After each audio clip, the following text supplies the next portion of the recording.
अग्रवाल साहब या तो हाई कोर्ट को रिकमेंड करते हैं कि सीनियर एडवोकेट डेजिग्नेट करने का सिस्टम बंद कर दें। सीनियर एडवोकेट बिगर असिस्टेंस के बिगर इंस्ट्रक्शंस के आते हैं और फिर टाइम यहाँ पर पन्ने पलटते रहते हैं। अनडिस्प्यूटेड डॉक्यूमेंट्स अरे अनडिस्प्यूटेड है, 2023 में अमेंडमेंट 10 साल बाद कैसे स्वीकार किया जाएगा, ये तो बताइए। अब ये कंपनसेशन मांग रहे हैं जब ये ओनर ही नहीं है मालूम। ये फैक्ट्स ही गलत बता रहे हैं। मैं रिटर्न में लिखा आपको सुनेंगे अगली बार से पढ़ के आइएगा गुप्ता जी, ये तो मेरे कोर्ट में मत आइएगा। When this lease deed was executed, it was executed 2013 में पेज 6 पे लगा हुआ है। आपको इंस्ट्रक्टिंग काउंसिल प्रॉपरली इंस्ट्रक्ट नहीं कर रहे हैं। This is the problem with the High Court. I am continuously observing that senior advocates appear without there being proper instructions from the instructing counsel. That's right. That's right. And that is taking back the High Court. It is not progressing in any manner. It takes time. Milad, what happened? ये 29 मार्च 2013 के lease deed है। अब आप justify undisputed documents आ रहा है। Undisputed है, 2023 में amendment 10 साल बाद कैसे स्वीकार किया जाएगा, ये तो बताइए। आपकी डेट ऑफ नॉलेज क्या है इन डॉक्यूमेंट्स के संबंध में? तो इस अमेंडमेंट का सर इनने जो कहा है कि हमने 2000 हमारे रिप्लाई को देखने के बाद इन्होंने अमेंडमेंट फाइल किया। हमने रिटर्न फाइल कर दिया तो 2009 में ही। तो ये 14 साल बाद अमेंडमेंट ला रहे हैं। दूसरा मालूट इन्होंने बीच में भी अमेंडमेंट फाइल किया और एप्लीकेशन फॉर टेकिंग डॉक्यूमेंट्स तब भी अमेंडमेंट नहीं लेके आए। जहां तक मालूट मेरिट्स की बात है, जो लैंड एक्वायर जो कह रहे हैं वो इनके ये प्लॉट्स लाइन 6 के लाइन 7 के एक्वायर किए गए थे और इन्होंने 72 में ही बेच दिए थे सारी प्रॉपर्टी पिटिशनर्स ने, और लैंड एक्वायर हुई 83 में। तो 14 साल का डिले तब तो इन्होंने मांगा ही नहीं, और ये पिटिशनर्स है ही नहीं। तो 83 में लैंड जिससे एक्वायर हुई तब उसमें किसका नाम था रजिस्टर्ड ओनर के रूप में? इस टाइम ये तो बेच चुके थे, हमने IR1 फाइल किया सेल डीड, ये तो 72 में बेच चुके मालोट। ये 26/7/72 को ये प्रॉपर्टी। एक सेकंड जी, अब ये कंपनसेशन मांग रहे हैं जब ये ओनर ही नहीं है मालूम जी। फिर हम अमेंडमेंट के माध्यम से क्या बता रहे हैं? ये अमेंडमेंट दूसरी चीज ला रहे हैं। एक मिनट जस्ट, ये फैक्ट्स ही गलत बता रहे हैं। रिटर्न में लिखा, आपको सुनेंगे। अब ये मालूट अमेंडमेंट में ये कह रहे हैं कि ये सेल डीड एग्जीक्यूट हुई, जबकि वो लीज डीड से मालूट। लीज डीड है 2 फ्लैट्स की। इनने सेल डीड लिखा है मालूट। अमेंडमेंट ने देख ले 5.26 में मालूट इन्होंने अमेंडमेंट फाइल किया है। श्री दुलारे प्रसाद रावत हैड परचेज खसरा नंबर 21/1, इतना लाइन नंबर 5 and 6 टोटल इतना।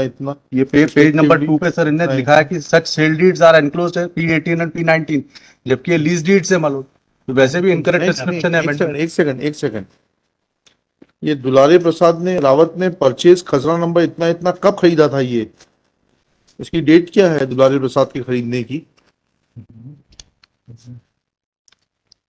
अग्रवाल साहब या तो हाई कोर्ट को रिकमेंड करते हैं कि सीनियर एडवोकेट डेजिग्नेट करने का सिस्टम बंद कर दें, क्योंकि सीनियर एडवोकेट बिगर असिस्टेंस के बिगर इंस्ट्रक्शंस के आते हैं और फिर टाइम यहाँ पर पन्ने पलटते रहते हैं। जबकि सीनियर एडवोकेट से जो अपेक्षा होती है वो यह होती है कि they are properly briefed, they will answer the queries of the court and will present the case in the right perspective. आज लिखा देते हैं that you are not prepared with the case, लेकिन नेक्स्ट टाइम अगर ये होगा नहीं sir, तो मैं फुल बेंच को रिफर कर दूंगा मैटर कि high court of Madhya Pradesh should stop designating persons as senior advocate. Sir मैं सब बता देता हूँ आपको, जो आपने पूछा है वो मैं बता देता हूँ। असल में क्या है, इन्होंने फैक्ट्स गलत बताए। आप सही फैक्ट्स बता दीजिए। हाँ, सही फैक्ट्स ये है सर, ये जी कि बाय सेल डीड डेटेड। आपने सोल्ड कितनी की थी ये बता? 12,800 स्क्वायर। कहाँ लिखा है ये बात? ये मैंने सर ये अमेंडमेंट एप्लीकेशन में लिखा है सर ये। और वो जो है ये फैक्ट डिस्प्यूटेड नहीं है जो ये बता रहे हैं। इसका डॉक्यूमेंट बता दीजिए मेरे को साथ में जी, तो डॉक्यूमेंट हो जाएगा तो ठीक रहेगा। नहीं सर, बता दीजिए। इसकी डेट क्या है? 26/7/1972। नहीं, इसमें तो 29/7/1972 लिखा है। 26/7/1972। कहाँ से पढ़ रहे हैं ये डेट? IR1 सर, IR1 की जो नीचे डेट पड़ी हुई है, हाँ वो डेट पड़ी है 29/7/1972। टाइप कॉपी में वो ओरिजिनल में जो सेल डेट में है वो 26/7/72। अच्छा, तो फिर आपने गलत क्यों टाइप करी है? 26/7/72। जी। इसके हिसाब से हमने 1200 स्क्वायर फीट लैंड बेचा। सिर्फ 1200 स्क्वायर फीट? जी हाँ, कहाँ लिखा है डायमेंशन? ये इसमें लिखा था सर। सर इनका पिटीशन में ये कहना है कि हम अरे एक मिनट ठहर जाइए, हम आप पूरी बात आपको बता दें, फिर आप बता दें। जी जी, सर एग्जिबिट P20 आप देखेंगे। Exhibit P20। Yes, sir. Now, my lord, this is also not in dispute now that the land they have acquired and taken possession of, जी and the land which I have sold is something different, जी, and it is within that limit, my lord, which I have purchased. So Right. this is not, my lord, correct to say that the land is ठीक that. ठीक Yeah. है, समझ गए। ठीक। Yeah. एक second, आपका land acquisition notice पर आइएगा। ये है मालूट इसका लाइन से तो कोई संबंध है नहीं, इसका संबंध जो है आपका नोटिफिकेशन जो है उसमें जो लिखा हुआ है वो खसरा नंबर लिखा हुआ है। खसरा नंबर लिखा है। जी, तो लाइन से we are not concerned. Now the fact is that he had purchased land contained in survey number 21/1 and 22/1, जिसमें लाइन नंबर 6 के 7 प्लॉट थे और लाइन नंबर 5 के 6.75 प्लॉट्स थे। ठीक है, अब खसरा नंबर में आप इस खसरा नंबर से बताइए कि इन्होंने जब 4 प्लॉट बेच दिए 12,800, फिर भी इनके पास जमीन बचती है। आपने 30,354 स्क्वायर फीट जमीन एक्वायर करी इन खसरा नंबर की, 21/1 और 22/1 की, उसके बाद भी 846 इनके पास बचती है। कैसे बनाते हैं जवाब आप लोग? बुला लीजिए अपने सीएमओ साहब को, call your CMO with the original record.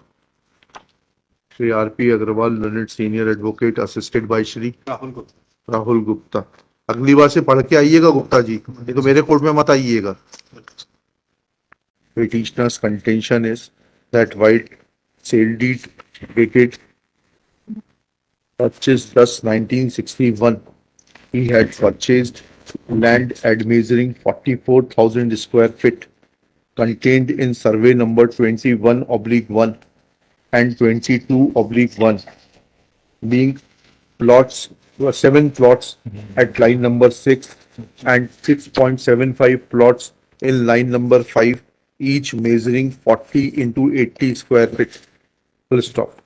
Thus, submission made by Shri Sarvate that petitioner once had sold his plots wide annexure IR1, then he was not left with any land, is prima facie not made out.